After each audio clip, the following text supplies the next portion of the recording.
ക്രിസ്തുവേശുവിൽ എല്ലാവർക്കും സ്നേഹവന്ദനം. പുതിയൊരു വീഡിയോയിലേക്ക് എല്ലാവരെയും സ്വാഗതം ചെയ്യുന്നു. ഇന്നത്തെ വീഡിയോയിൽ നമ്മൾ ചിന്തിക്കുന്നത് നമ്മൾ എങ്ങനെയാണ് ക്രിസ്തുവിനെ വിവാഹം ചെയ്യുന്നത് എന്നാണ്. കഴിഞ്ഞ വീഡിയോയിൽ നമ്മൾ മനസ്സിലാക്കി നമ്മളെ ഓരോരുത്തരെയും ദൈവം ക്രിസ്തുവുമായി വിവാഹ നിശ്ചയം ചെയ്തിരിക്കുകയാണ്. എപ്പോഴാണോ നമ്മൾ ക്രിസ്തുവിനെ വിവാഹം കഴിക്കുന്നത്, അല്ലെങ്കിൽ എപ്പോഴാണോ ഈ വിവാഹ നിശ്ചയം കഴിഞ്ഞ് നമ്മൾ ക്രിസ്തുവുമായിട്ടുള്ള വിവാഹം നടക്കുന്നത്, അപ്പോഴാണ് നമ്മുടെ പുരുഷനായി തീരുന്നത്. നമ്മള് ക്രിസ്തുവുമായിട്ടുള്ള നമ്മുടെ വിവാഹം നടക്കാത്ത ആ ഒരു കാലം അത്രയും നമ്മള് ശിശുക്കളാണെന്നാണ് വചനം പഠിപ്പിക്കുന്നത്. ഈ ശിശുക്കൾക്കുള്ളൊരു കുഴപ്പം, അവര് ഈ നീതിയുടെ വചനത്തില് അവര് അഭ്യാസം തികഞ്ഞവരല്ല, അല്ലെങ്കിൽ നീതിയുടെ വചനത്തിൽ അവര് പരിചയമില്ലാത്തവരാണെന്നാണ് വചനം പഠിപ്പിക്കുന്നത്. അപ്പം ക്രിസ്തുവുമായിട്ടുള്ള വിവാഹ നിശ്ചയം നമ്മുടെ കഴിഞ്ഞു. അങ്ങനെ ദൈവം നമ്മുടെ ക്രിസ്തുവുമായിട്ട് വിവാഹ നിശ്ചയം കഴിച്ചാണ് ഈ ഭൂമിയിലേക്ക് നമ്മളെ അയച്ചിരിക്കുന്നത്. അപ്പൊ എപ്പോഴാണ് ഒരു വ്യക്തി ഇത് തിരിച്ചറിഞ്ഞാൽ ഞാൻ ക്രിസ്തുവുമായിട്ട് വിവാഹ ഉടമ്പടിയിൽ ഏർപ്പെട്ടവനാണ് എന്ന് മനസ്സിലാക്കി എപ്പോഴാണ് ക്രിസ്തുവിനെ വിവാഹം കഴിക്കുന്നത്, അപ്പോഴവൻ ശിശുവിൽ നിന്ന് മാറി അവൻ പുരുഷനായി തീരുന്നു. അങ്ങനെ ക്രിസ്തുവിനെ വിവാഹം ചെയ്തവർക്കാണ് അവൻ ദൈവത്തിന്റെ നീതിമാനായി തീരുന്നു. അവന് ദൈവരാജ്യ രഹസ്യങ്ങളെല്ലാം ദൈവം അവനെ വെളിപ്പെടുത്തി കൊടുക്കുന്നു എന്നാണ് ഈ വചനത്തിലൂടെ, അല്ലെങ്കിൽ വചനം ആഴമായി പഠിക്കുമ്പോൾ നമുക്ക് ഗ്രഹിക്കുവാൻ കഴിയുന്നത്. കഴിഞ്ഞ വീഡിയോയിൽ നമ്മൾ മനസ്സിലാക്കി ക്രിസ്തുവുമായിട്ടുള്ള വിവാഹ നിശ്ചയം കഴിഞ്ഞു എന്ന്. എങ്ങനെയാണ് നമുക്ക് ക്രിസ്തുവിനെ വിവാഹം ചെയ്യാൻ കഴിയുന്നത്? നമ്മൾ എപ്പോഴും തിരിച്ചറിയേണ്ട, ക്രിസ്തു എന്ന് പറയുമ്പോൾ നമ്മൾ യേശുവിലേക്ക് പോയി കഴിഞ്ഞാൽ ഒരിക്കലും നമുക്ക് ക്രിസ്തു ആരാണെന്ന് തിരിച്ചറിയാൻ കഴിയുകയില്ല. എങ്ങനെ യേശു ക്രിസ്തുവായി തീർന്നു എന്ന് നാം ഗ്രഹിക്കുമ്പോഴാണ് നമുക്കെങ്ങനെ ക്രിസ്തുവായി തീരാമെന്ന് മനസ്സിലാക്കാൻ കഴിയുകയുള്ളൂ. ഈ ക്രിസ്തുവിനെയും യേശുവിനെയും നമ്മള് സെപ്പറേറ്റ് പഠിക്കുമ്പോഴാണ്, അല്ലെങ്കിൽ ക്രിസ്തുവിനെയും യേശുവിനെയും, അല്ലെങ്കിൽ എങ്ങനെ യേശു ക്രിസ്തുവായി തീർന്നു എന്ന് പഠിക്കുമ്പോഴാണ് നമുക്ക് ഇതിന്റെ ആ ഒരു യഥാർത്ഥമായ ഡെപ്തിലേക്ക് പോകാൻ കഴിയുകയുള്ളൂ. നമുക്കിന്ന് എങ്ങനെയാണ് ക്രിസ്തുവിനെ വിവാഹം ചെയ്യുന്നതെന്ന് മനസ്സിലാക്കാം. ഗലാത്യർക്ക് എഴുതിയ ലേഖനം 2-ാം അധ്യായം 20-ാം വാക്യത്തിലൂടെ വചനം പഠിപ്പിക്കുന്നത് ഇങ്ങനെയാണ്: ഞാൻ ക്രിസ്തുവിനോടുകൂടെ ക്രൂശിക്കപ്പെട്ടിരിക്കുന്നു, ഇനി ജീവിക്കുന്നത് ഞാനല്ല, എന്നിൽ ക്രിസ്തു എത്രേ ജീവിക്കുന്നത്.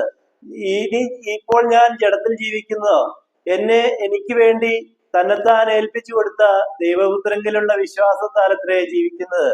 ഇവിടെ വചനം പഠിപ്പിക്കുന്നത് ഈ വചനം എല്ലാവർക്കും അറിയാവുന്ന വചനമാണ്. എന്നാൽ ഈ വചനം ഇതിന്റെ ആഴമായിട്ട്, ഇതിന്റെ യഥാർത്ഥമായ അർത്ഥം ഗ്രഹിക്കാത്തത് കൊണ്ടാണ് യഥാർത്ഥത്തിൽ ക്രിസ്തുവിനെ മനസ്സിലാക്കുവാൻ കഴിയാത്തത്.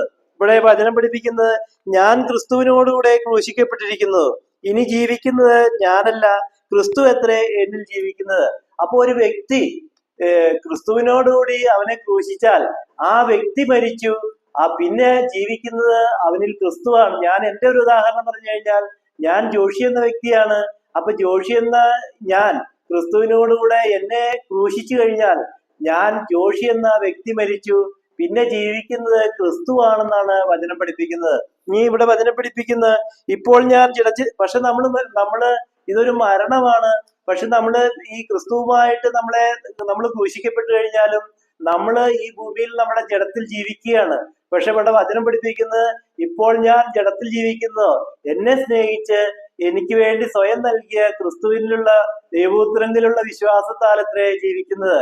അപ്പോൾ വചനം നമ്മൾ ശരിയായിട്ട് മനസ്സിലാക്കി കഴിഞ്ഞാൽ, ഇങ്ങനെ ഞാൻ ക്രിസ്തുവിനോടുകൂടെ ക്രൂശിക്കപ്പെട്ടു, ഇപ്പോൾ ജീവിക്കുന്നത് ഞാനല്ല, ക്രിസ്തുവാണ്. അപ്പൊ ഞാൻ ഈ എന്റെ ഈ ജീവിതം അവസാനിക്കുന്നവരെ, അല്ലെങ്കിൽ എനിക്ക് രൂപാന്തരം ലഭിക്കുന്നവരെ ഞാൻ ഈ ഭൂമിയിൽ ജീവിക്കുന്നത് ഞാൻ ദൈവപുത്രനായി തീർന്നു എന്നുള്ള വിശ്വാസത്തിലാണ്. ഇതാണ് വചനം പഠിപ്പിക്കുന്നത്. ഈ വചനത്തിന്റെ യഥാർത്ഥമായ അർത്ഥം അതാണ്.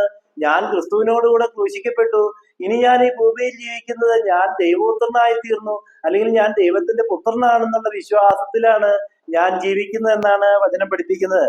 ഈ വചനം നമ്മള് ഒന്നോടെ അതിന്റെ ഇംഗ്ലീഷ് പഠിച്ചു കഴിഞ്ഞാൽ, I am crucified with Christ, nevertheless I live, yet not I, but Christ liveth in me, and the life which I now live in flesh, I live by the faith of the Son of God, who loved me and gave himself for me. നമുക്ക് അതിന്റെ last sentence മാത്രം ഒന്ന് അറിയാൻ വേണ്ടിയാണ് ഞാൻ English വായിച്ചത്. നമ്മൾ ഇവിടെ ആദ്യം 2-ാം അധ്യായം 20-ാം വാക്യം പഠിപ്പിക്കുന്നത് എങ്ങനെയാണ്: ഞാൻ ക്രിസ്തുവിനോടുകൂടെ ക്രൂശിക്കപ്പെട്ടിരിക്കുന്നു, ഇനി ജീവിക്കുന്നത് ഞാനല്ല, എന്നിൽ ക്രിസ്തു ജീവിക്കുന്നു. ഇപ്പോൾ ഞാൻ ജഡത്തിൽ ജീവിക്കുന്നതോ എന്നെ സ്നേഹിച്ച് എനിക്ക് വേണ്ടി. അത് കഴിഞ്ഞിട്ടുള്ളതാണ് നമ്മള് അതിന്റെ ട്രാൻസ്ലേഷൻ യഥാർത്ഥമായിട്ടല്ല അവിടെ കിടക്കുന്നത്.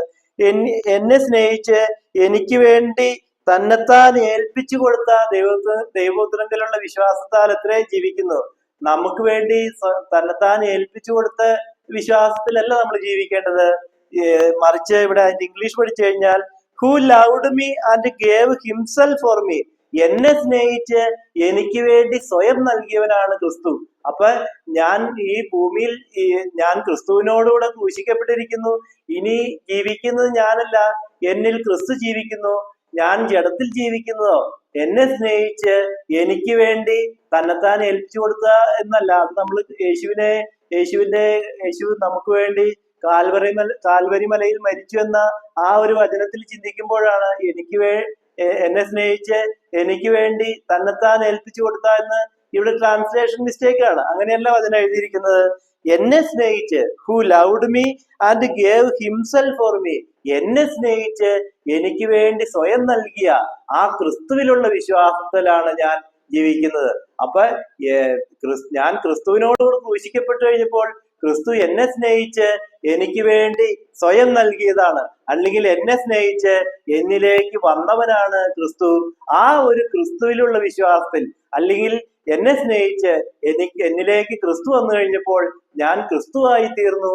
അങ്ങനെ ക്രിസ്തുവായി തീർന്നു എന്ന ആ വിശ്വാസത്തിലാണ് ഞാൻ ഈ ഭൂമിയിൽ ഈ ജഡത്തിൽ പിന്നെ ജീവിക്കുന്നത് എന്നാണ് ഈ വചനത്തിന്റെ യഥാർത്ഥമായ അർത്ഥം. അപ്പൊ ഒരു വ്യക്തി ക്രിസ്തുവിനോടുകൂടെ ക്രൂശിക്കപ്പെട്ടു കഴിഞ്ഞാൽ ആ വ്യക്തി മരിച്ചു. പിന്നെ അവനില് പിന്നെ അവനില് ക്രിസ്തുവാണ് ജീവിക്കുന്നത്. അപ്പൊ പിന്നെ അവൻ മരിച്ചുവെങ്കിലും അവൻ ജീവിക്കുകയാണ്. ഈ ജീവിക്കുന്നത്, അവന്റെ ജഡത്തിൽ ജീവിക്കുന്നത് ഞാൻ ദൈവപുത്രനായി തീർന്നു എന്ന വിശ്വാസത്തിലാണ് അവൻ ജീവിക്കുന്നത്. ഇതുകൊണ്ടാണ് യേശു പറഞ്ഞത്, യേശു പറഞ്ഞു അബ്രഹാത്തിന് മുമ്പ് ഞാനുണ്ട്.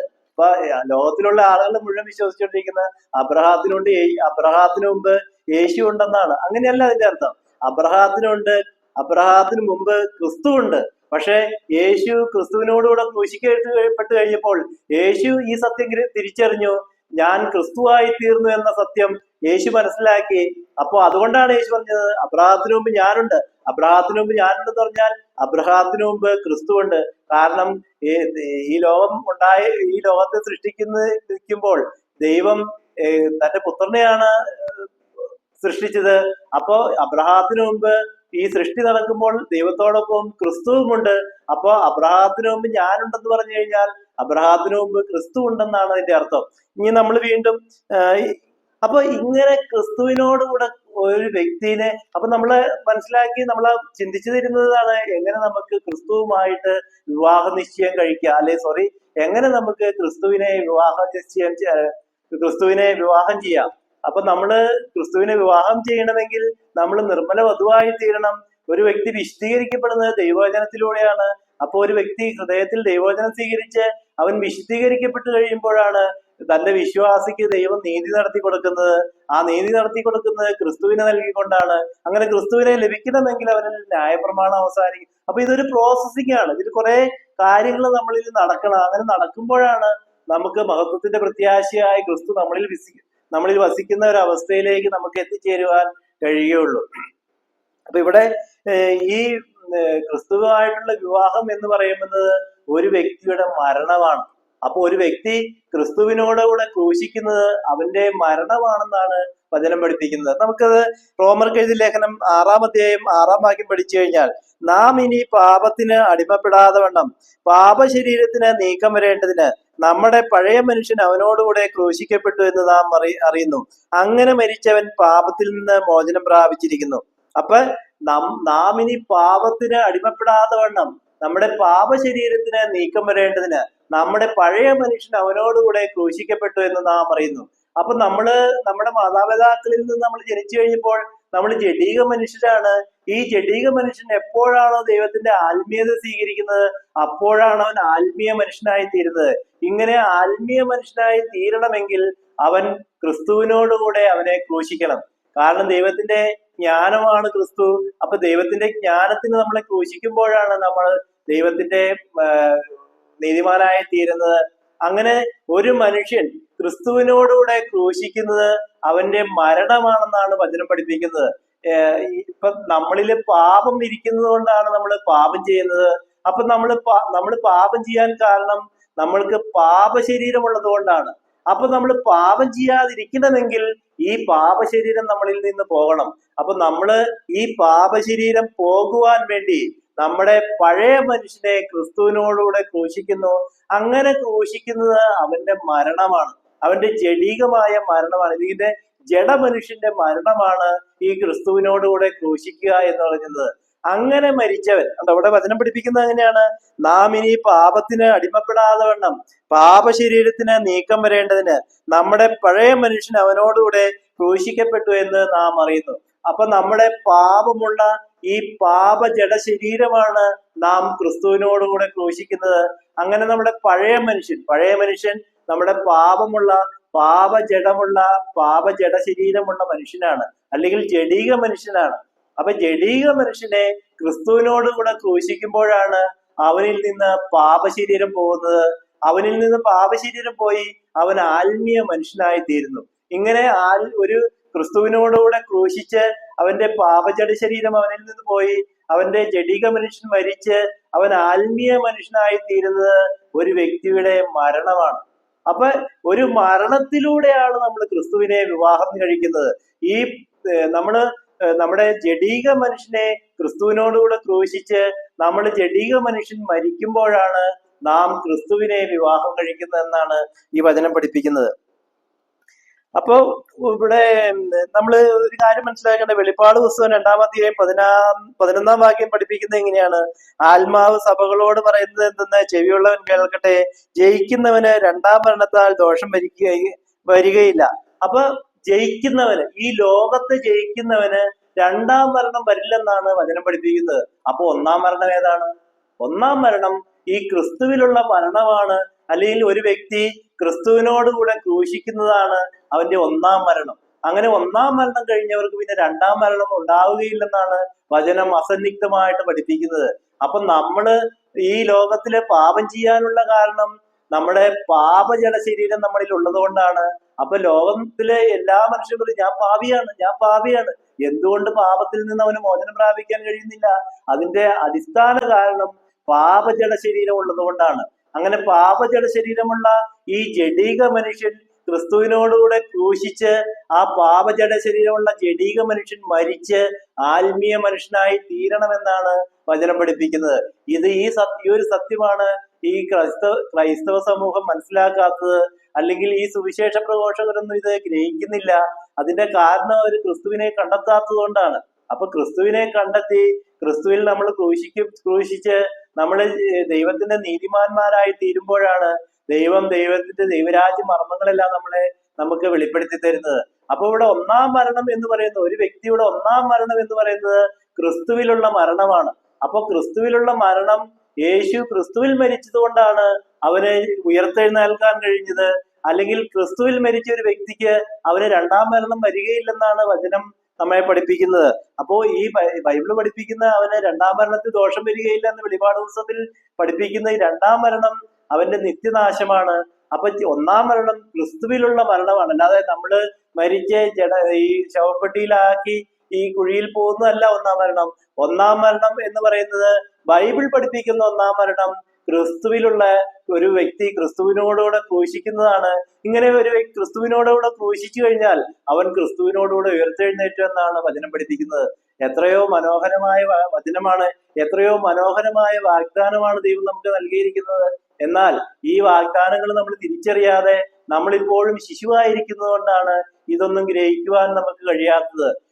ഇന്ന് ലോകത്തിലേക്ക് നോക്കിക്കഴിഞ്ഞാൽ നമ്മളെ പാപം മോചിക്കുവാൻ നമ്മൾ കുമ്പസാരിക്കുന്നു, അല്ലെങ്കിൽ പരസ്പരം പാപം ഏറ്റു പറയുന്നു. അപ്പൊ നാം ചെയ്യേണ്ടത്, നാം ക്രിസ്തുവിനോടുകൂടെ നമ്മളെ ക്രൂശിച്ച് നമ്മൾ 1-ാം മരണം പ്രാപിച്ച് നമ്മൾ ക്രിസ്തുവിനോടുകൂടെ ജീവിക്കുക, അല്ലെങ്കിൽ ക്രിസ്തുവിനോടുകൂടെ ഉയർത്തെഴുന്നേൽക്കുകയാണ് ചെയ്യേണ്ടത്. അങ്ങനെ ക്രിസ്തുവിൽ മരിക്കുന്ന വ്യക്തി, നമ്മള് ക്രിസ്തുവിനോടുകൂടെ ക്രൂശിച്ചു കഴിഞ്ഞാൽ നമ്മള് ക്രിസ്തുവിൽ മരിക്കുന്നു. ക്രിസ്തുവിൽ മരിക്കുന്നവർ ക്രിസ്തുവിനോടുകൂടെ ഉയർത്തെഴുന്നേൽക്കുന്നു എന്നാണ് വചനം പഠിപ്പിക്കുന്നത്. അതെല്ലാം നമുക്ക് അടുത്ത വീഡിയോയിൽ മനസ്സിലാക്കാം. നമുക്ക് ക്രിസ്തുവിനോടുകൂടെ നമ്മുടെ ജഡിക മനുഷ്യനെ ക്രൂശിച്ച് നമുക്ക് ക്രിസ്തുവിനോടുകൂടെ ഉയർത്തെഴുന്നേൽക്കാം. അല്ലെങ്കിൽ ക്രിസ്തുവിനോട് ക്രൂശിച്ച് നമ്മുടെ പാപജട ശരീരം നമ്മിൽ നിന്ന് മോചനം പ്രാപിച്ച് നമുക്ക് ദൈവത്തിന്റെ നീതിമാന്മാരായി ജീവിക്കുവാൻ പരിശ്രമിക്കാം. അതിന് ദൈവം നിങ്ങളെല്ലാവരെയും സമൃദ്ധമായി അനുഗ്രഹിക്കട്ടെ എന്ന് പ്രത്യേകം പ്രാർത്ഥിക്കുന്നു.